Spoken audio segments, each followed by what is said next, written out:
वडोदरा के ward number 16 के विभिन्न इलाकों में गुजरात विधानसभा के मुख्य दंडक बालकृष्ण शुक्ल के हाथों स्ट्रीट लाइट्स का लोकार्पण करवाया गया। वडोदरा शहर का वार्ड नंबर 16 नारायण स्कूल के पास लोगों की मांग को ध्यान में रखते हुए गुजरात विधानसभा के मुख्य दंडक और रावपुरा विधानसभा के विधायक बालकृष्ण शुक्ल की ओर से Aditya height, Aditya villa, Aditya orbit और साथ ही अन्य जगहों पर स्ट्रीट लाइट्स डलवाने का सुझाव दिया था, जिसके ऊपर तुरंत ही अमलीकरण किया गया। तब वडोदरा महानगर पालिका की ओर से यहाँ पर स्ट्रीट लाइट्स डलवा दी गई है, जिसका आज उद्घाटन गुजरात विधानसभा के मुख्य दंडक और विधायक बालकृष्ण शुक्ल के हाथों करवाया गया। इस दौरान स्थानीयों की ओर से भी बेहद ही खुशी जताई गई। तो वहीं वहां पर मौजूद कई स्थानीयों की ओर से विधायक बालकृष्ण शुक्ल के सामने कई समस्याएं भी पेश की गई, जिनका उनकी ओर से तुरंत ही निकाल भी किया गया।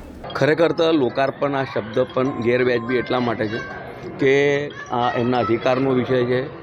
आ टीपी रोड है, टीपी रोड पर इलेक्ट्रिफिकेशन एटले के लाइटों लगाड़वानुं काम हतुं ते आजे शरूआत थई छे। एनी साथे साथे आ विस्तारमां सौथी मोटी जे तकलीफ हती ए वरसाद दरमियान पूर जेवी परिस्थिति आवती थी, तो तेने खाळवा माटे थईने अहींया बहार जे नवी वरसादी गटर नाखवानुं काम चाले छे ते अने तेनी साथे साथे ड्रेनेजनी पण जे समस्या तेनी पण चर्चा थई छे अने तेना पण निकाल माटेनुं आयोजन थई गयुं छे। पाणीनो निकालनी खुशी એટલા માટે કે પાણીની અંદર જે અમે તકલીફો સહન કરી છે અને અમે જ જાણીએ છીએ કે અમે કમર સુધીના પાણીમાં અમે 10-12 દિવસ રહ્યા છે અને અંડરગ્રાઉન્ડ કેબલિંગ હોવાને લીધે લાઇટો 7 દિવસ બંધ રહી છે। ભૂતિયા મેલ થઈ ગયા, 8 ટાવર આગળ ઓર્બિટના બધા ટાવર ભૂતિયા મેલ થઈ ગયેલા હતા।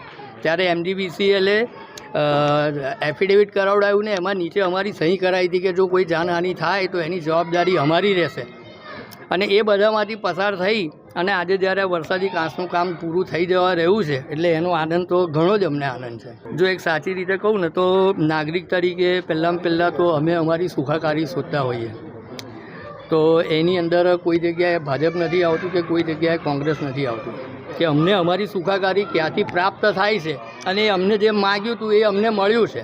હા, એટલી વસ્તુ જરૂર છે કે ભાઈ આજે બાળુભાઈ તો અમને પાણીની અંદર આટલા કમરના પાણીની અંદર જાતે પંપ અહીં આગળ ઉતારીને જ્યારે પેલી પંપનું હેન્ડલ મારવા માટે આપણા માનનીય મુખ્ય દંડકશ્રી અહીં આગળ આવેલા હતા અને એવી જ રીતે સ્નેહલબેન પણ ટ્રેક્ટરને હાથે લાવીને વ્યવસ્થા કરે છે। એટલે દરેકે પોતપોતાના કામ એમની રીતે કર્યા જ છે, પણ અમને જે જોઈતું હતું એ અમને મળી ગયું છે, એનો આનંદ છે।